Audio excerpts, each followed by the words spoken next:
Hello बच्चों, आइए प्रश्न को पढ़ते हैं। तीन सिक्के एक बार उछाले जाते हैं, निम्नलिखित की प्रायिकता ज्ञात कीजिए कि कोई भी पट ना प्रकट होना। तो सबसे पहले हमें इस प्रश्न की मुख्य अवधारणा को समझना होगा। यदि हमारे पास तीन सिक्के हैं, सिक्का नंबर 1, सिक्का नंबर 2 व सिक्का नंबर 3, यदि इन तीनों सिक्कों को एक साथ उछाला जाएगा तो इनसे प्राप्त प्रतिदर्श समिष्टि क्या होगी। इनसे प्राप्त प्रतिदर्श समिष्टि कुछ इस प्रकार होगी। हो सकता है तीनों सिक्कों पर ही हमें पट प्राप्त हो सकता है तीनों सिक्कों पर ही हमें चित्त प्राप्त हो सकता है पहले दो पर तो हमें पट प्राप्त हो पर तीसरे पे हमें चित्त प्राप्त हो सकता है पहले दो पे हमें चित्त और तीसरे पे हमें पट प्राप्त हो सकता है चित्त पट चित्त प्राप्त हो सकता है पट चित्त पट प्राप्त और हो सकता है चित्त पट पट प्राप्त और हो सकता है पट चित्त चित्त प्राप्त हो। तो यह हमें कुल 8 संभावित मामलों की संख्या यहाँ पर प्राप्त होगी। तो हम कह सकते हैं कि हमारा NS का मान यहाँ पर आया है 8।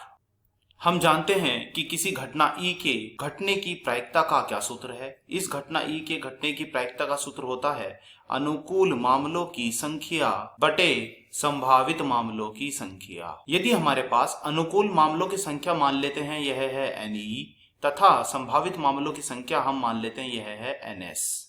अब हम अपने प्रश्न को हल करने की ओर चलते हैं। तो चलिए प्रश्न को हल करने की ओर।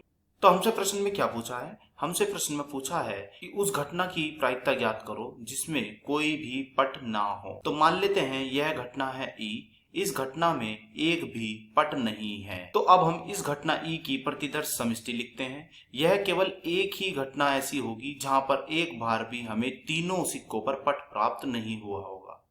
तो हम कह सकते हैं यहाँ हमारे अनुकूल मामलों की संख्या कितनी हुई? यह हुई हमारे अनुकूल मामलों की संख्या 1। अब हम इस घटना E की प्रायिकता निकालने जा रहे हैं। तो प्रायिकता PE बराबर कितनी होगी? अनुकूल मामलों की संख्या अर्थात NE बटे संभावित मामलों की संख्या अर्थात NS। अनुकूल मामलों की संख्या कितनी आई है? यह आई है हमारी 1। संभावित मामलों की संख्या कितनी है हमारे पास? यह है हमारे पास 8।